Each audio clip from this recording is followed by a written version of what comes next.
Hello, Mr. Walker. I selected, under your advisement, the Project FBL number 6, which discusses the changes made to Chapter 20 and Chapter 279 in the Iowa Code that really had a lot to do with teacher contracts and their ability to negotiate and bargain.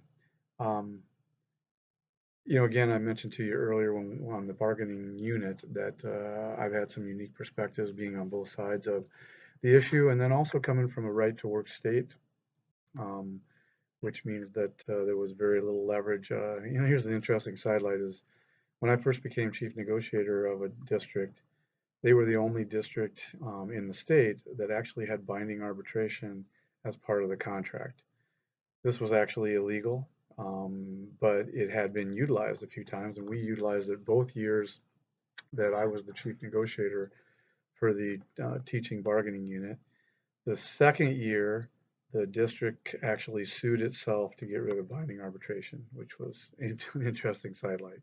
Because the first year we went to binding arbitration, went to a 3-judge panel in Minneapolis, and we actually ended up winning on health insurance about 120,000, which was interesting because we were self-insured, so the district just gave itself or gave the employees a couple insurance holidays, which took that 120,000 all the way down. So in actuality, we never saw the money. We just had holidays where we didn't have to pay, which I guess in a way that was pretty creative of the district. But in any event, so I've been on that side of it, and I had always thought my dad was a teacher 30 some years here. My sister's been a teacher 30 years in Boyer Valley, and I guess I had always felt that, like I mentioned prior to this, that there was a healthy relationship between the tension created in bargaining units and administration. I didn't think it was necessary. Some of the things I saw that that the legislature now has done. Also, the divide and conquer of maintaining police officers, firefighters, public safety, of having the ability to bargain, and yet not allowing teachers and and auto workers and others the ability really smacks up complete politics because obviously it would have been difficult for that political football to be tossed back and forth. And so, in any event, it is kind of discouraging. As an administrator, having more flexibility and kind of being the benevolent dictator, I guess it's up to my ethics and my personality and my professionalism to make sure I'm still protecting the rights.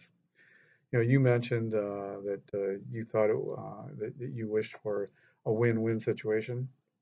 I will say that since the Carroll district did recertify and it was a 2-year contract, so we can evaluate the language this year. All of those ideas that are permissible, that are not considered illegal, I'm going to keep in the language to make sure that they have the ability to bring those issues to the table. So I'm going to, look through those 10, 15 things that are still legal. And then for the illegal bargaining issues, I'm not exactly sure how to treat those. Those are obviously going to have to be taken out of the master contract for negotiation, but we could, of course, at least try to maintain the status quo in most of those areas. A couple other things that are a little bit discouraging. It appears to me, and maybe I'm not reading this correctly, but I think I am, that coaches now, I don't know why you'd want to become a coach. A board can go into a private hearing, come out and dismiss you, say that it was for a just cause, and you're pretty much gone. And I don't know why you'd want to coach with the decisions you have to make, and especially the very personal nature of that setting and environment. So that's going to be really difficult, I believe, as well for coaches. And so I don't know how we make some assurances. And then, just 1-year contracts that are not tied to their teaching contract, and are not renewed each year. That's difficult. Same with new teachers. It appears that new teachers can just be terminated without cause. Well, that's exactly what it says. And teachers, who are on that probationary period. And so, again, it just makes things harder to take any risks. And especially, when you're maybe a veteran teacher, you got to start thinking about not employing things that maybe would be difficult for the community to comprehend because they may be after you or a school board member may be after you. And that's really tough. So, Again, I think there's a good balance. I think that's a healthy balance is more appropriate. Right now, it's been a swing. I don't know if it's union bashing per se, but it certainly is trying to get rid of um, the ability to have redress when it could, and I know it states in there not for vendetta and all those things, but how do you prove that? It's really given great powers and great leverage to administration, school boards, and much, much less leverage to the unions.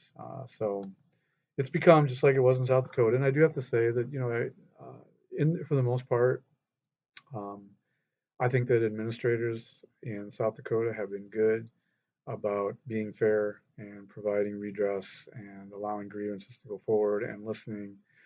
But I know that there has been times when it's went to the Labor Relations Board because that's the final place in South Dakota where grievances go and come back to boards, and they just simply don't take the recommendations. And so it's going to be more difficult for teachers, and I can see that morale will be difficult. So part of my job is going to be, in particular this year, like you mentioned, a win-win situation where at least they know their voice will be heard, and in the cases where we can, especially for working conditions that don't cost anything, that we approach that in a way that people feel valued and at professional worth.